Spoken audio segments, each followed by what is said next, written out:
Good morning everyone, welcome back to my channel. চলে এসেছি আজকে নতুন একটা দারুণ ব্লগ নিয়ে অনেক দিন পর।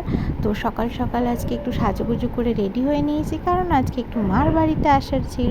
তো আমি আর আমার বর তাড়াতাড়ি করে রেডি হয়ে চলে এসেছিলাম মায়ের বাড়ি, কারণ তোমরা দেখতেই পাচ্ছ এখানে আমার দিদি, জামাইবাবু, তার মেয়েরা সব এসছে। তো সকালে ব্রেকফাস্টে আজকে ছিল গরম গরম পরোটা, হাঁসের ডিমের কারি আর আলুর দম। আর এখানে দুই জামাই গোসাইয়ের মতন খেতে বসে গেছে। তো আমার বরের তো দেখেই হয়ে গেছে এত কিছু কী করে খাবে, সে ভাবনা চিন্তা করে বসতে বসতে খাওয়া হয়ে গেছে। তারপরে এখানে দিদি আমাকে গিফট করেছে একটা বিছনার চাদরের সেট, তো দেখতে দারুণ ছিল। তারপর আমি গরম পরোটার সাথে একটু আলুর দম আর হাঁসের ডিমের কষা নিয়ে নিয়েছিলাম। এখানে আমার দিদির মেয়ে সকলকে খাবার পরিবেশন করে দিচ্ছে। তো তারপর চলে এলাম দুপুরে লাঞ্চে। সবার ফার্স্ট আমার বাবা খেতে বসে গেছে, ওনার আগে খাওয়া চাই। তারপর এখানে আমার বর বাবাজিও খেতে বসে গেছে। তো আজকে মেনুতে ছিল গরম গরম ভাত, ভেজ ডাল, পুঁই শাকের চচ্চড়ি, আর তেল পাতুরি, আর হচ্ছে চিকেন কষা, আর হচ্ছে কাতলা মাছের কালিয়া। তো সব কটা আইটেমই দিদি করেছিল, মা জোগাড় করে দিয়েছিল ঠিকই, তো দারুণ হয়েছিল টেস্ট। তো বাবা আর আমার বরের খাওয়ার পর আমরা সবাই মিলে, জামাইবাবু, আমি, আমার বোন, দিদির মেয়ে, মা, বম্মা, সবাই মিলে আমরা খেতে বসে গেছি। জেঠুরও খাবার হয়ে গেছিলো। তো এখানে জামাইবাবু সব নিয়ে খেতে বসে গেছিলো। দেখতেই এতটা কিন্তু খেয়েছে, একদমই অল্প পরিমাণে সবাই। তো যাই হোক, সব কটা রান্না খুব দারুণ টেস্ট ছিল। তো আমাদের পাতে পড়ে গেছিলো গরম গরম ভাত আর বেগুনি।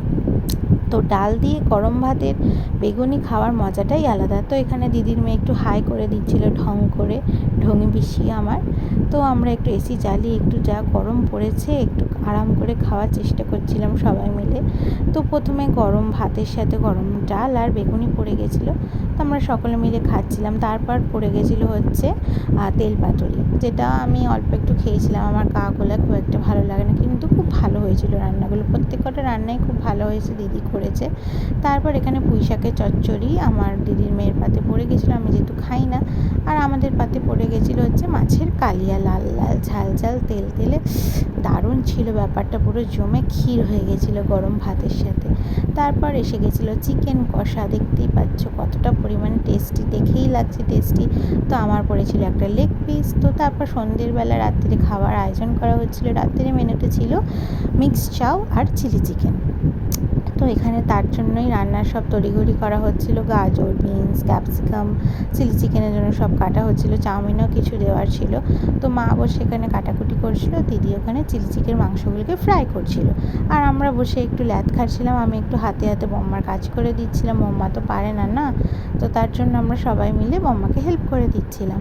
তো যাই হোক, সবাই মিলে খুব মজা করেছি আজকে। তারপর সন্ধ্যাবেলা একটু গরম গরম চা, আর তার সাথে হচ্ছে বিস্কিট, পুরো জমে গেছিলো। তারপর একটুখানি টেস্টের জন্য চাউমিন আর চিলি চিকেন খেয়ে নিয়ে আমরা তাড়াতাড়ি করে আবার রাত্রিরে বাড়ি আসার জন্য রেডি হয়ে গিয়েছিলাম। এখানে সবাই বসে একটু আড্ডা দিতে দিতে তো বাড়ি যাওয়ার টাইম চলে এসেছে। সবারই খুব মন খারাপ, সবাই রেডি হচ্ছে। ব্যাস, আজকের জন্য ভিডিওটা এতটাই। ভালো লাগলে like, comment, share and subscribe করে দিও। টাটা।